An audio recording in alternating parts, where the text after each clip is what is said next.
off by making your chocolate cake, you want to put in 3/4 cup of softened butter. And I would just recommend leaving it sit out. I wouldn't recommend melting it or anything. I would just leave it sit out for about an hour or so.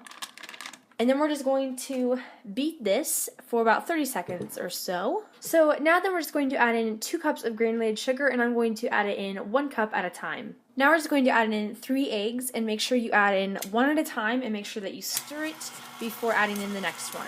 Now we're just going to stir in 2 teaspoons of vanilla, and then we're just going to stir that in there. Now I'm just going to add in 2 cups of all-purpose flour, 1 cup at a time. Make sure you stir it so that the flour doesn't go all over the kitchen. And now we're just going to add in the 2nd cup, and again, stir that in. To make it a chocolate cake, we're going to add in 3/4 cup of unsweetened cocoa powder. Now we're going to add in 1 teaspoon of baking soda and stir that in. Now we're going to add in 3/4 teaspoon of baking powder and stir that in as well. Now then we're going to add in 3/4 cup of milk, but we're going to need a total of 1.5 cups, so we're going to add in half of it first and then add the other half. Now then, I greased my pans really good, and I divided the batter evenly among 2 9-inch round pans. And I preheated my oven to 350 degrees, and now we're going to bake these for 30 to 35 minutes. Make sure you keep an eye on them though, because an overbaked cake is absolutely terrible. So make sure you keep an eye on them, and to make sure that they are done, you can take a toothpick and insert it into the center, and if it comes out clean, that means your cake is done. So yeah, I'm going to go ahead and stick these into the oven for 30 to 35 minutes. For the middle part, or the filling of your cake, which is going to be the middle layer, you're going to take half a stick of unsalted butter, and it needs to be softened, so make sure that it's room temperature. And you just want to kind of cut it up, and then we're just going to mix it on high until it's smooth. Once it's smooth, you're going to add in half a cup of peanut butter. I never measure peanut butter in a measuring cup because you end up leaving so much of it behind, so I just guesstimate it. And it's okay if you add a little too much peanut butter, there's nothing wrong with that. And then we're just going to mix that in on medium-low speed until combined. Then taking half a cup of powdered sugar or confectioner's sugar plus 2 tablespoons, we're just going to sift that into our bowl. And now we're going to add in 1 teaspoon of vanilla extract. And then we're just going to mix this.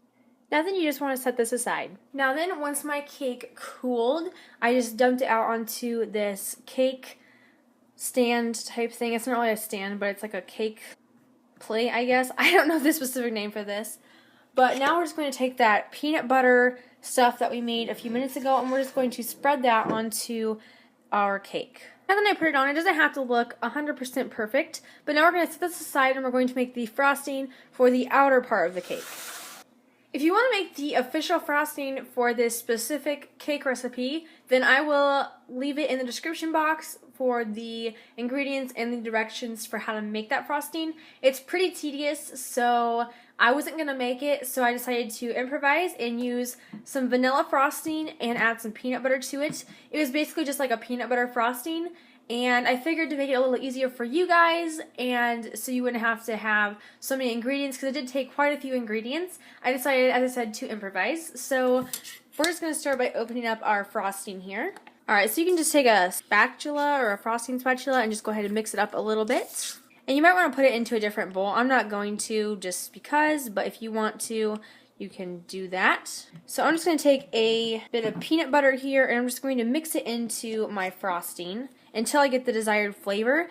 Now we're just going to take our second cake, and we're just going to lay it right on top of the other one. Now then we're just going to take our peanut butter frosting that we made, and we're just going to put that on top. And then here's the cake once I frosted it. I'm not an expert froster, so it doesn't look amazing, but what you can do is either take some more peanut butter frosting and put it into a piping bag with a star tip and kind of make like little points all over around the cake on the top, or you can take a Hershey's chocolate bar and a grater, and we're just going to kind of shave some chocolate to put on the sides and around the top outer ring, I guess, of the cake, if that makes sense. And you can also chop up some peanuts if you would like to for an extra crunch.